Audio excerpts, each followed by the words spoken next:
कृपा सिंधु नररूप हरि महामोहतम जासु वचन रविकर निकर गुरु बिनु ज्ञान न उपजे गुरु बिनु मिले न भेव गुरु बिनु संशय न मिटे जय जय जय गुरुदेव। बोलिए प्रेम से श्री सद्गुरु महाराज की जय। परमाराध्य गुरुदेव के पावन श्री चरणों में कोटि शरण। वंदनीय साधु समाज, आदरणीय धर्म प्रेमी सज्जनों, माताओं, बहनों तथा प्यारे बच्चों, ऋग्वेद में एक मंत्र आया है, एको अहम बहुश्यामो। परमात्मा सदा से हैं, परमात्मा ही परमात्मा थे और कुछ भी नहीं था। परमात्मा में मौज हुई, एको अहम बहुश्यामो, मैं अकेला हूं अनेक हो जाऊं। उस मौज से कंप हुआ, कंप से शब्द निकला और शब्द से ही सृष्टि की रचना हुई। जब सृष्टि की रचना हुई तो जीव ईश्वर से अलग होकर शरीर के बंधन में आ गया, संसार में आ गया। जब एक बार जीव, हम और आप, शरीर संसार के बंधन में आ गए तो और भी अनेक बंधनों में फंसते चले गए। पहला बंधन तो शरीर का ही है। राधा स्वामी साहब ने कहा है, पहला बंधन पड़ा देह का, दूसर क्रिया ज्ञान, तेसर बंधन पुत्र विचारो, चौथा नाती मान। नाती के कहीं नाती होवे तब कहू कौन ठेकान। धन संपत्ति अरु हाट हवेली, यह बंधन क्या करूं बखान। चौलड़ पंचलड़ सतलड़ रसरी, बांध लियो बहुविधि तान। कैसे छूटल होए तुम्हारी, गहरे खूटे गड़े निदान। पहला बंधन पड़ा देह का, पहले शरीर में आए, फिर वैवाहिक जीवन में जाने के बाद पुरुष के लिए स्त्री बंधन, स्त्री के लिए पुरुष बंधन, फिर बाल बच्चे हो गए तो एक और बंधन, बाल बच्चे को और भी बाल बच्चे हो गए तो और बंधन। जितना धन संपत्ति आपने इकट्ठा किया उतना बंधन, सब बंधन ही बंधन हम लोग डालते चले जाते हैं। और यही बंधन जो है दुख का कारण है। जन्म लेते हैं मरते हैं, जन्म लेते हैं मरते हैं, यही शरीर का बंधन है जिसके कारण अनेक दुखों को झेलते रहते हैं। हमारे गुरुदेव महर्षि मिहिर परमहंस महाराज की वाणी है, आवागमन सम दुख दूजा, है नहीं जग में कोई। संसार में आना, मर के चले जाना, इससे बड़ा कोई दुख नहीं है। इसके निवारण के लिए प्रभु भक्ति करनी चाहिए। सामान्य लोग भक्ति करते हैं, अपना समाज आस्तिक समाज है, प्राय सब लोग कुछ न कुछ भक्ति करते हैं, लेकिन किसी को पूछिए भक्ति क्यों करते हैं, उनको ठीक ठीक पता नहीं। कोई कहेंगे हमारा दुख खत्म हो जाएगा, हमारा जो है धन बहुत हो जाएगा, हमको बाल बच्चा नहीं होता है वो हो जाएगा, प्रतिष्ठा बढ़ जाएगी। संसारिक वस्तुओं की कामना को लेकर के लोग भक्ति करते हैं। लेकिन गुरु महाराज क्या कहते हैं, जन्म मरण से बढ़कर कोई दुख नहीं है, इससे छूटने के लिए भक्ति करनी चाहिए। तो जीव जो शरीर में आता है, मरकर संसार से जाता है, फिर जन्म लेता है, फिर मरता है, बारंबार यह क्रिया होती रहती है। यही सबसे बड़ा दुख है। इसके पीछे कारण क्या है? जन्म लेते हैं मरते हैं, इससे छूट नहीं पाते हैं। इसके पीछे कारण हमारा मन है। कारण को जानेंगे तो निवारण होगा। अमृत बिंदु उपनिषद में आया है, मनो एव मनुष्याणां कारणं बंध मोक्षयो।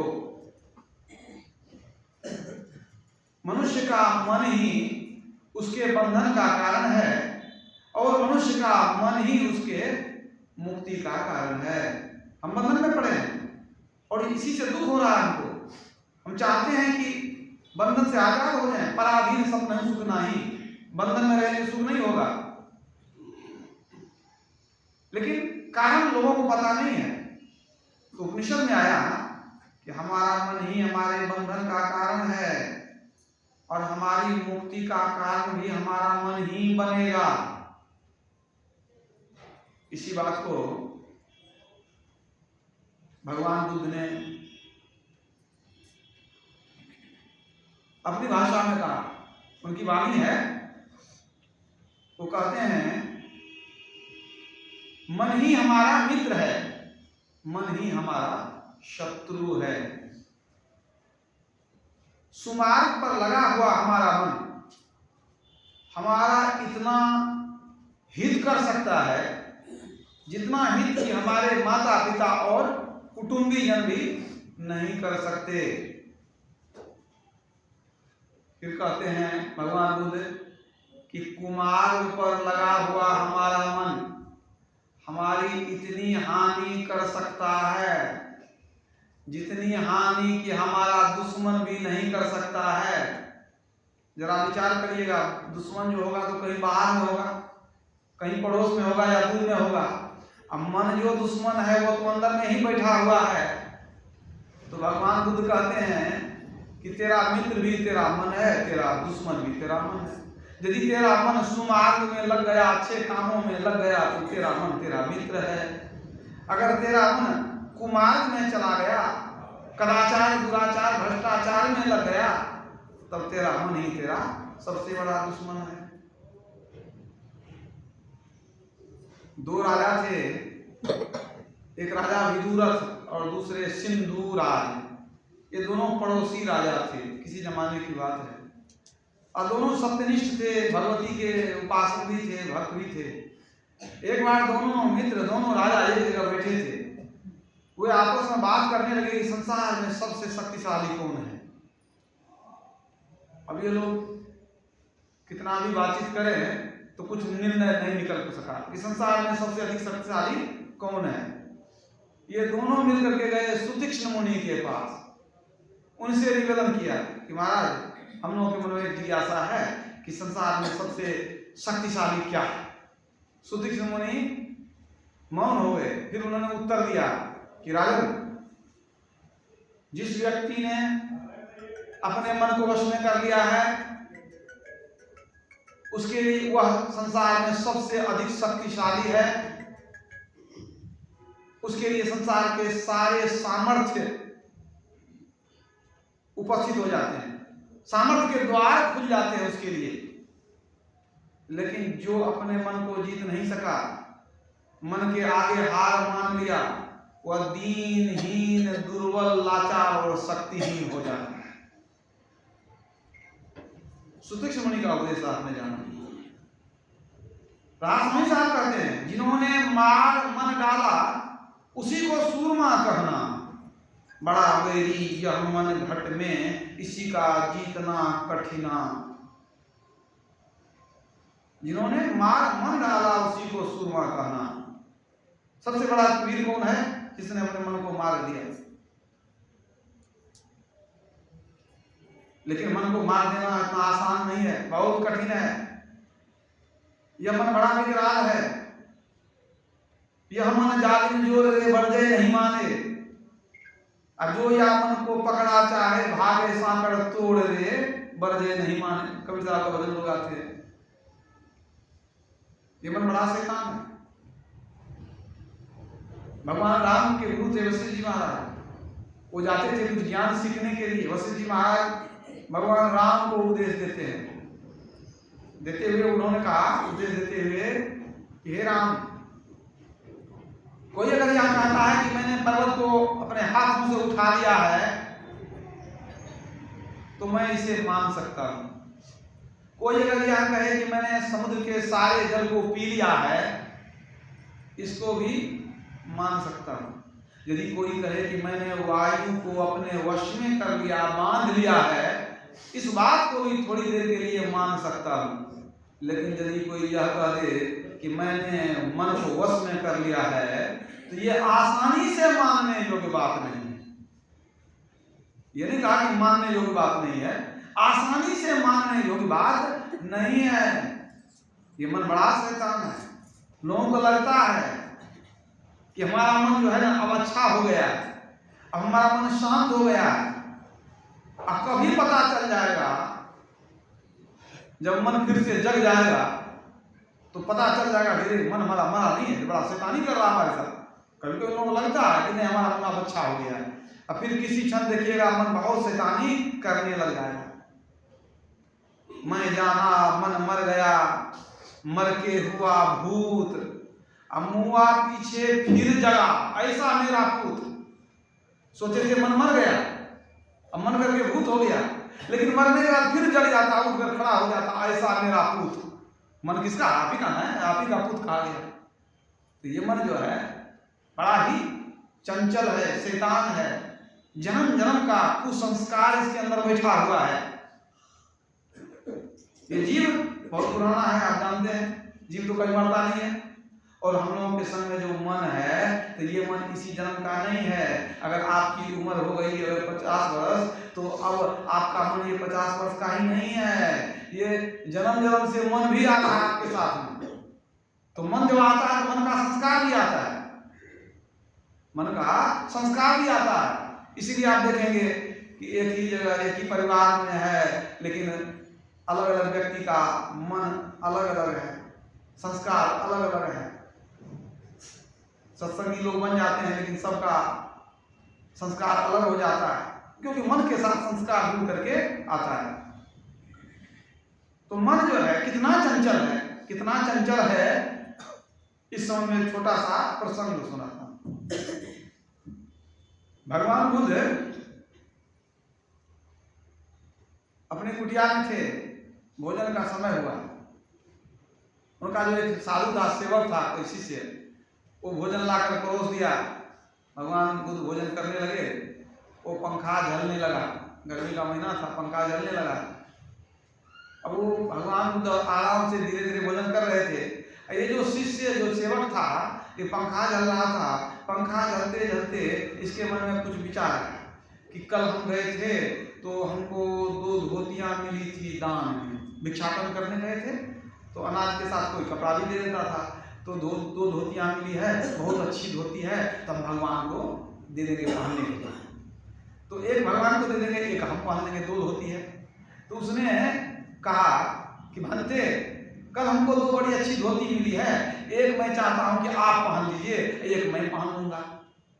भगवान बुद्ध ने कहा कि मेरे पास तो कितने अभी कपड़े पड़े हैं, मैं लेकर क्या करूंगा, जितना आवश्यकता है उतनी धोती तो मेरे पास है ही, मुझे धोती नहीं चाहिए, तुम ही रख लो, मैं नहीं लूंगा। अब वो सेवक सोचने लगा, पंखा झल रहा है, मन ही मन सोच रहा है कि जब गुरुदेव नहीं लेंगे धोती तो हम नहीं पहनेंगे, इतनी अच्छी धोती थी, अब गुरुदेव नहीं पहनेंगे तो हम ही पहनेंगे। तो ये काम करते हैं कि दोनों धोती को ले जाकर के बाजार में बेच देंगे। अब बेच देंगे, उधर से क्या खरीदेंगे, मन में आया कि कबूतर खरीद लेंगे, 1 जोड़ा कबूतर खरीद लेंगे, और यहीं कुटिया में कबूतर अपना रहेगा और दाना चुगेगा, बहुत अच्छा लगेगा देखने में। और जब होते होते कबूतर बहुत हो जाएगा, तब उतना कबूतर क्या करेंगे, तो उसको बेच करके कुछ कबूतर को एक बकरी खरीद लेंगे। बकरी थोड़ी दूध भी दे देगी और फिर बच्चा भी बहुत होगा। अब सोच रहा है मन ही मन, फिर सोचने लगा जब बकरी बहुत हो जाएगी तो फिर उसको क्या करेंगे, यहाँ तो जंगल है, घास भूसा बहुत अपना खाते रहेगी, और जब बहुत बकरियां हो जाएगी तब क्या करेंगे।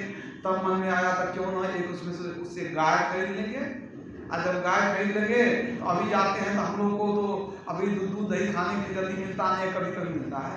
अब गाय हो जाएगी तो सेवा भी करेंगे और दूध वगैरह भी मिल जाएगा, बढ़िया होगा। फिर बैठे बैठे सोचने लगा कि गाय जो हम जो मतलब पालेंगे तो उसको भी तो बहुत बच्चा देगी, तो बहुत सारे बछड़े आदि हो जाएंगे, तो तब क्या करेंगे उसका, अगर बहुत ज़्यादा बछड़ा बछड़ी हो जाए तब क्या करेंगे उसका। तो मन में सोचने लगा तो ये काम करेंगे, 2 बछड़ा को रख लेंगे और बाकी बच्चों को बेच देंगे। अब बाकी बच्चों को बेचते बेचते पैसा जमा करेंगे, कुछ ज़्यादा हो गया तब एक कुछ जमीन का टुकड़ा खरीद लेंगे।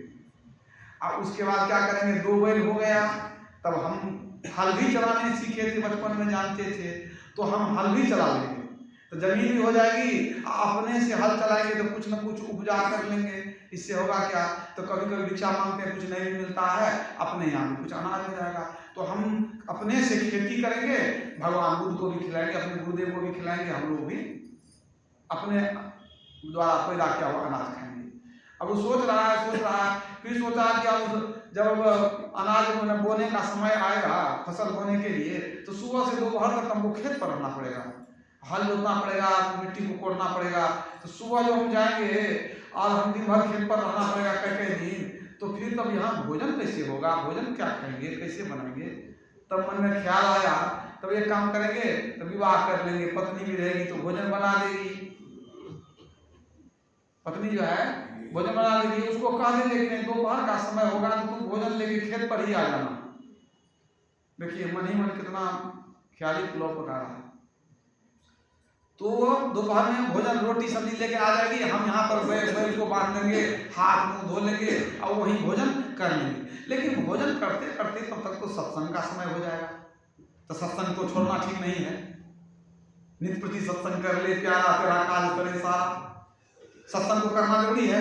तो हम सत्संग में जरूर जाएंगे, लेकिन हम सत्संग में जाएंगे या पत्नी को नहीं ले जाएंगे तो ठीक नहीं हुआ। अपना कल्याण हो, पत्नी का नहीं हो, ये अच्छा नहीं है।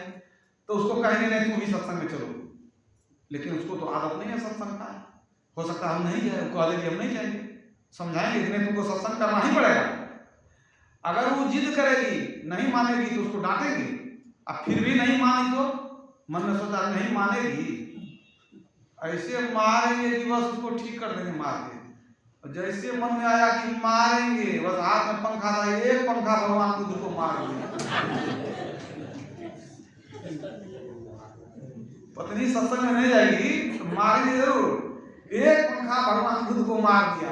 भगवान बुद्ध तो अंतर्यामी पुरुष हंसने लग गए, कहते रे तुम मार रहा था बीवी को, हम ही को मार दिया। अब तो बेचारा तो सिर झुका करके लाज से चरण पकड़ लिया, प्रभु क्षमा कर दीजिए प्रभु, ये मन जो है ना कहाँ कहाँ चला जाता है। कहा तू तो क्या क्या नहीं कर लिया, अभी तू खेती बाड़ी भी कर लिया था, शादी भी किया था, खाली बाल बच्चा नहीं हुआ था, एक मकान को मार दिया तब तू जो अपना गलती मान लिया कि प्रभु मन जो है ना कहाँ भाग जाता है, ठिकाना नहीं है। मन नहीं पकड़ा जाए बहादुर जवान है, करत रहत खुरखुंद, करत रहत खुरखुंद बड़ा शैतान है। ऐसा यार हरीफ बसे इस हलक में, उड़ता कोस हजार पंख बिनु पलक में। मन को पंख नहीं है, अब पलक मार के 1000 कोस चला जाता है। अभी आप बैठे हैं ना, आपका मन अगर दिल्ली घूम के आया है तो चला जाएगा, छतरपुर आश्रम घूमने चला जाएगा तुरंत। उड़ता कोस 1000 पंख बिनु पलक में, पलक में पलक मारते मन कहां से कहां चला जाता है। और जब मन भागने लगेगा तब समझिए वो कहां कहां भागेगा, कोई बढ़िया जगह में जाने वाला नहीं है। मन का संस्कार वैसा नहीं है। मन माया में मिल गया, मारा गया विवेक, अजान बूझ कुआं पड़े, पलटू चले न देख।